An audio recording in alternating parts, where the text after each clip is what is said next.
kayak apa yang disebutin sama Pak itu? Ya, salah satu korporasi lah, bukan satu tersangka.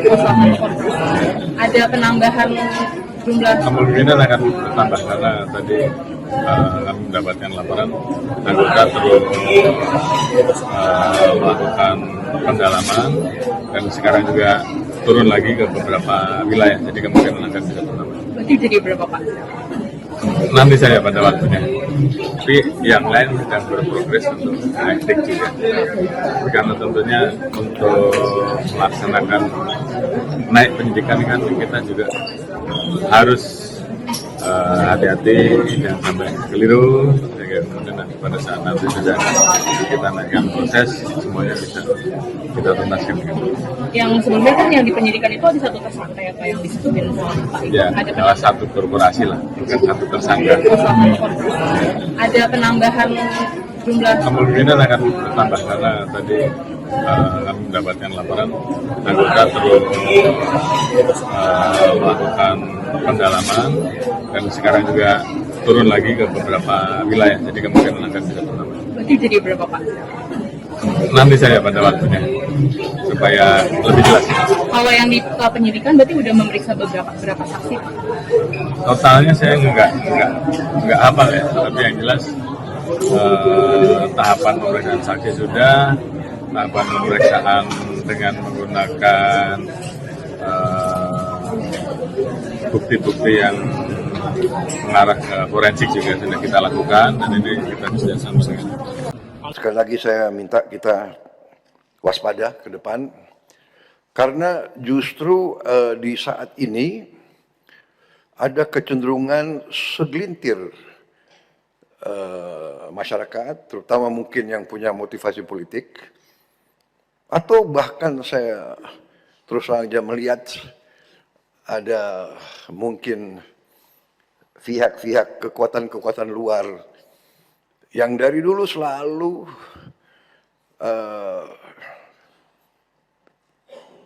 saya tidak mengerti, tidak suka sama Indonesia, tidak suka Indonesia kuat, Indonesia mantap gitu.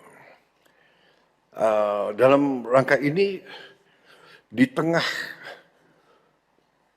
bencana, di tengah musibah, mereka yang ditonjolkan adalah kebohongan, ketidakbenaran.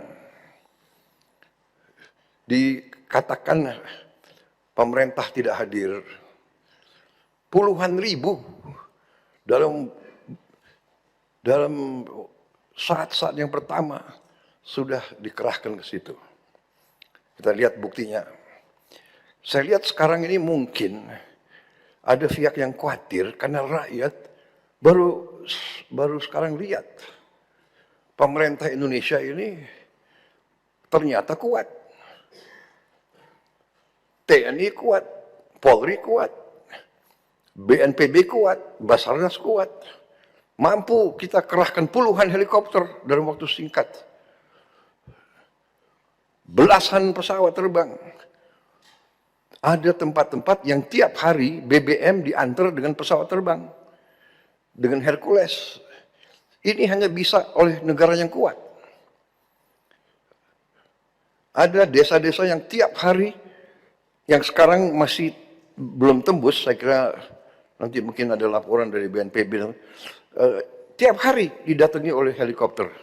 Di tengah cuaca yang di gunung-gunung itu ya masih penuh kabut, hujan juga masih sering turun cepat. Saya baru dari situ, saya dari Takengon, saya dari Bener Meriah, saya lihat kondisinya tidak gampang, ya kan? Ketinggian 1.800, ketinggian 2.000, kabut itu. Jadi penerbang-penerbang kita terbang tiap hari. Ini adalah suatu hal yang perlu kita banggakan. Saya terus terang aja, saya sebagai Presiden Republik Indonesia, saya bangga lihat aparat-aparat kita di setiap tingkatan berada di tengah rakyat. Ya, jadi semua mengerahkan tanpa terlalu banyak minta perintah dari saya, berinisiatif. Saya terima kasih para pimpinan Panglima TNI, Kapolri, para kepala staf, semua yang hadir dan mengambil tindakan atas inisiatif sendiri. Sehingga saya ditelepon banyak pimpinan kepala negara yang ingin kirim bantuan, saya bilang terima kasih. Concern Anda, kami mampu. Indonesia mampu mengatasi ini. Ya. Ada yang teriak-teriak ingin ini dinyatakan bencana nasional. Kita sudah kerahkan, ini 3 provinsi dari 38 provinsi. Jadi situasi terkendali, saya monitor terus, ya, dan kita sudah merencanakan segera akan kita bentuk, apakah kita namakan badan atau satgas rehabilitasi dan rekonstruksi. Segera kita akan bangun hunian-hunian sementara dan hunian-hunian tetap. Bahkan mungkin saya dapat laporan dari Menteri Perumahan, ya, mungkin mulai hari Minggu ini kita sudah mulai membangun 2.000 rumah. Kemungkinan rumah ini bisa langsung aja jadi rumah tetap, ya. Jadi semua unsur juga nanti bekerja sama, ya. Jangan ada alasan cari lahan dan sebagainya, pakai lahan milik negara yang ada. Kalau perlu PTPN, kalau perlu konsesi-konsesi hutan itu kita pakai semua. Jadi sekarang ini saatnya terus kita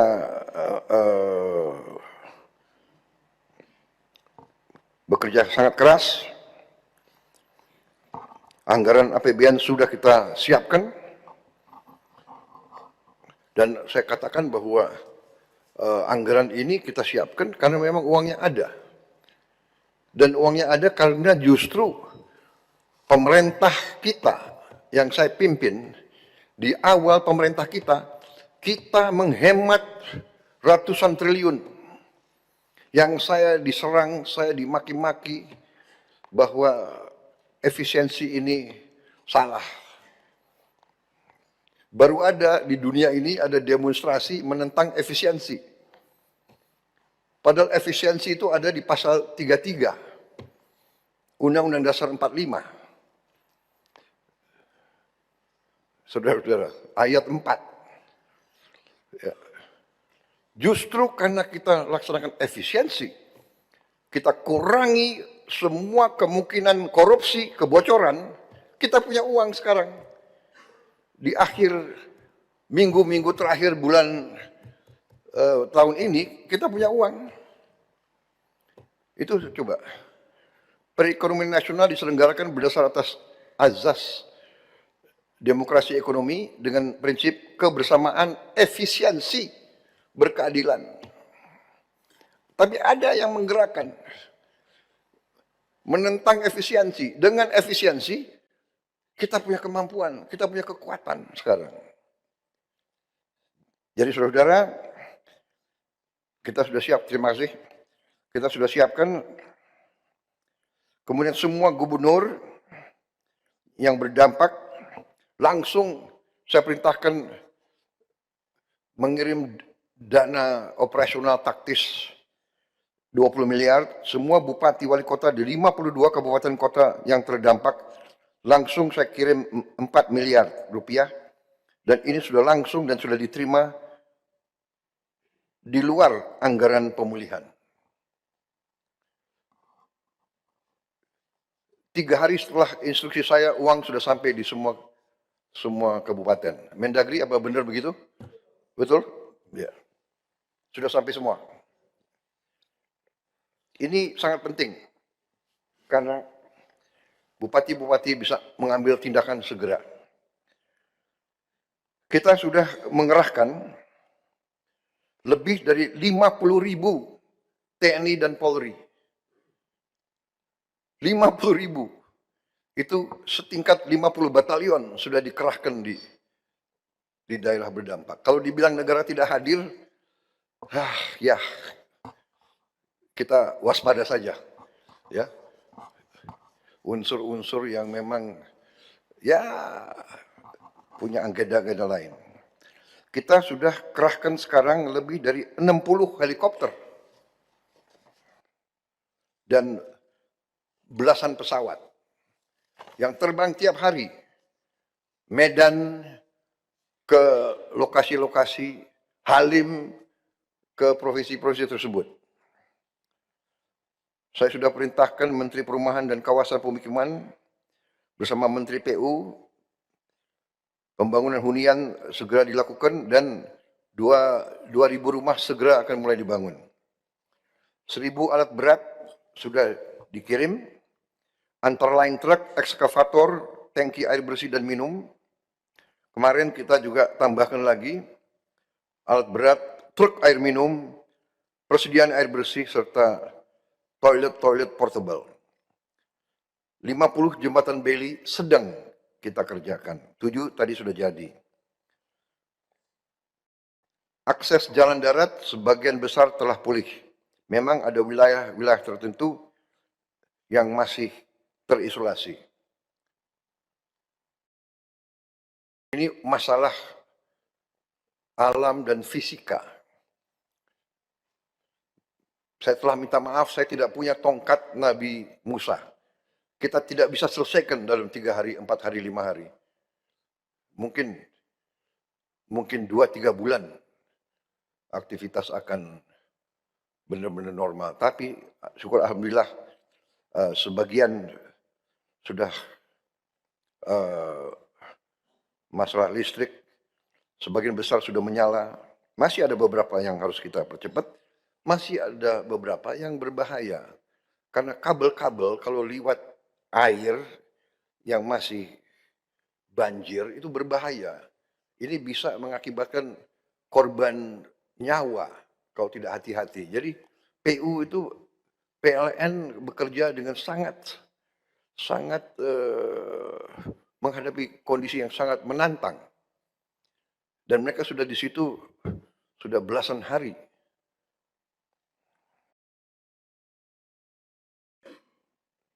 Tadi Menteri Kesehatan nanti juga bisa laporan tiap menteri.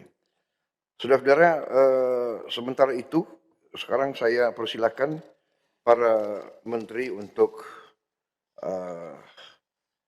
menyampaikan laporan masing-masing. Tentunya nanti Kepala BMKG juga akan menyampaikan bahwa sudah banyak warning juga dari PBB, beberapa daerah di kawasan kita memang menghadapi beberapa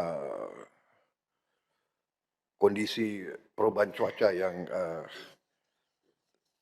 yang harus kita waspadai.